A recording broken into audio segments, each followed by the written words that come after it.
The biggest reason you cannot focus on your life is not distraction. It is that your mind is occupied by people who are not thinking about you at all. Most people live like this without ever noticing it.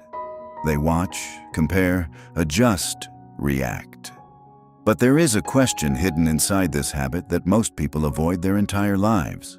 If your thoughts are constantly shaped by others, when was the last time you actually chose one? Japanese warriors discovered what happens when this pattern breaks. And it is not what people expect. The moment your thoughts stop belonging to you. Riku believed he was in control of his life. He worked, improved, stayed disciplined. From the outside, nothing seemed unstable. But something kept happening that he could not explain.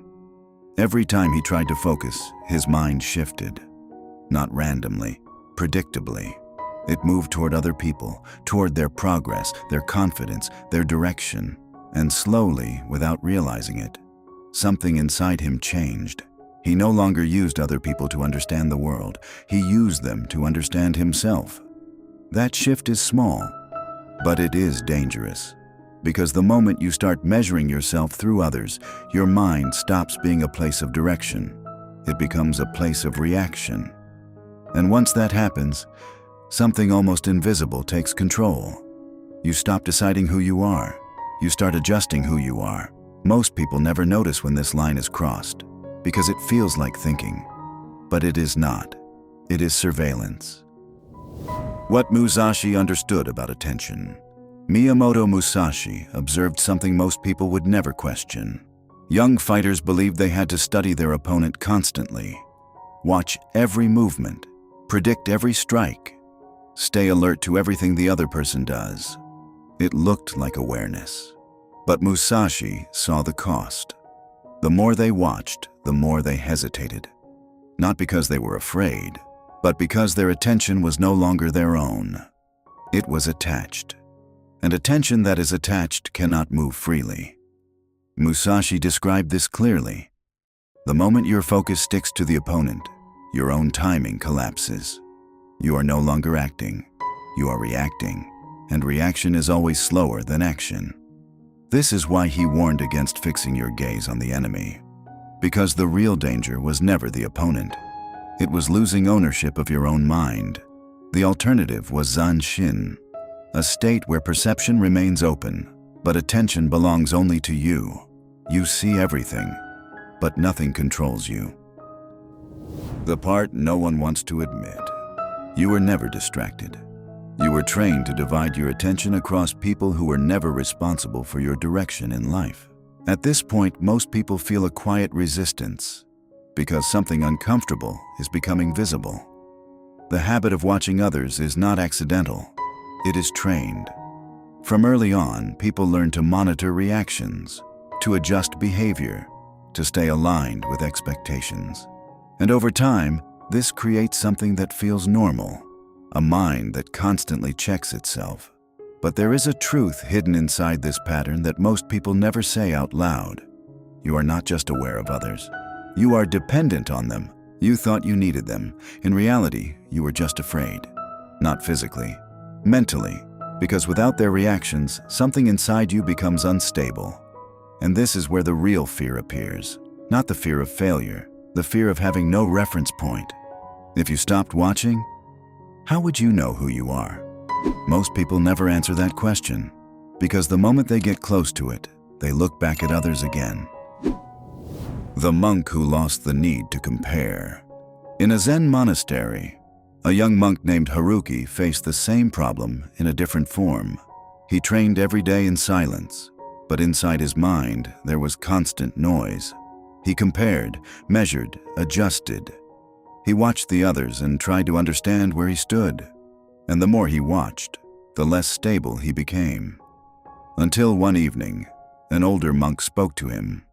Haruki explained everything: his effort, his frustration, his constant comparison.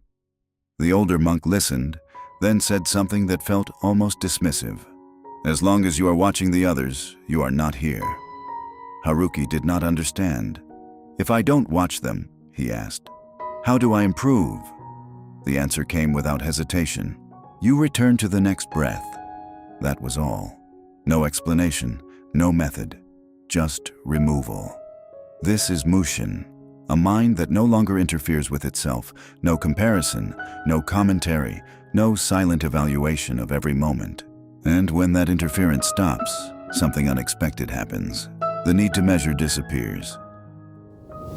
The moment your life reveals itself, what Musashi saw in combat and what Haruki experienced in stillness point to the same mechanism. Attention is not neutral. It builds your life around whatever it follows. If it follows other people, your life organizes around them. Their actions influence your direction. Their presence defines your pace.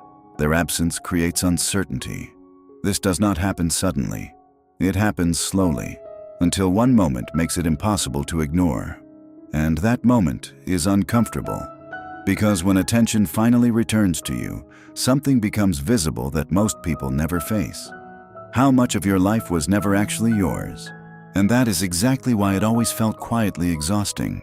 Not because someone took it, because you gave it away. You kept adjusting your life for people who never adjusted theirs for you. Piece by piece, reaction by reaction, comparison by comparison.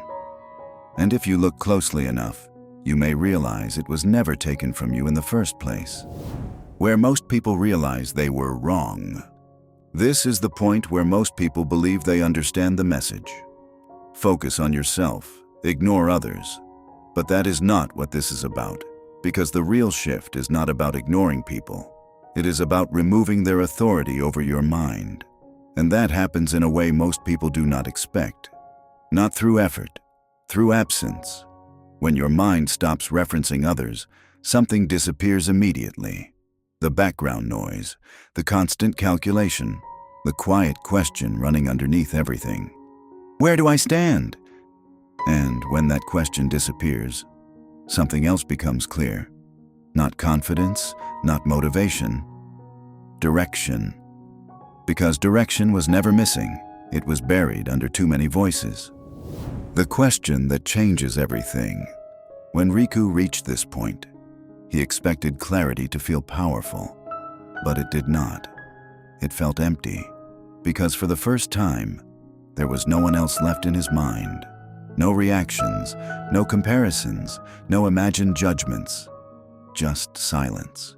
And inside that silence, something surfaced that he had avoided for a long time. A question that does not appear as long as other people fill your thoughts. They were never waiting for you. And you knew that. If nobody is watching, why were you living the way you did? For people who never truly noticed you.